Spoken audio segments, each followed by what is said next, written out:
Kĩama kĩa ene tũtarũ mwena wa Watamu kaunti-inĩ ya Kilifi nĩ kĩrutĩte ndũmĩrĩri ĩgiĩ mũtino wa gatarũ ũrĩa wahanĩkire thikũ 2 hĩtũku.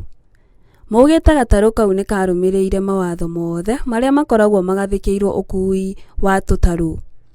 Marauga gatarũ kau gakuĩte andũ 30 mũgarũ wa riboti ĩrĩa yarutirwo nĩ kaunti ĩkiuga gatarũ kau nĩ gakuĩte andũ aingĩ gũkĩra ũrĩa gabatiĩ. Kitiko kwa barua iliyotolewa na kaunti yetu ya Kilifi ya maelezo ambayo hayakuwa sahihi. Tulipoenda Outer Reef, bahari ilikuwa shwari, lakini upepo ukatokea baadaye, boti ikazama.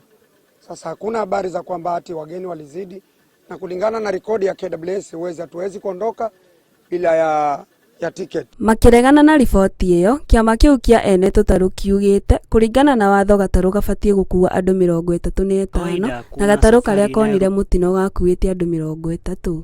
Tulikuwa na Kenyan citizen 8 na watoto wa Kikenya 5 ambao wote ni watu 28, kujumlisha kapteni na crew wanakuwa watu 30 na capacity ya boti kupitia Kenya Maritime ilikuwa ni watu 35. Ngĩribotera Inooro TV, Tĩtagwo Njoki wa Wanderi.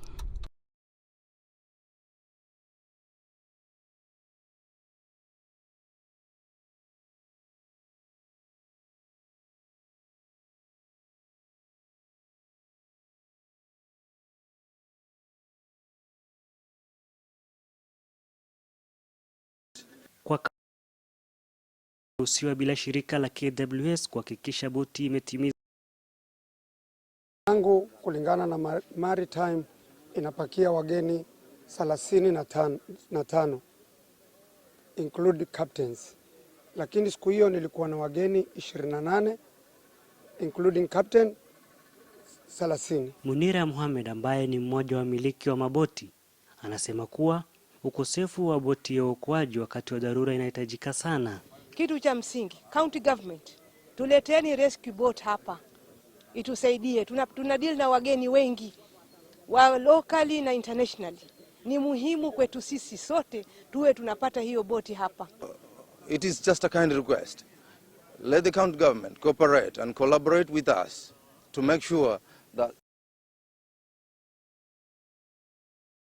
are never faced anymore. Roba Liban, runinga ya Citizen, County ya Kilifi.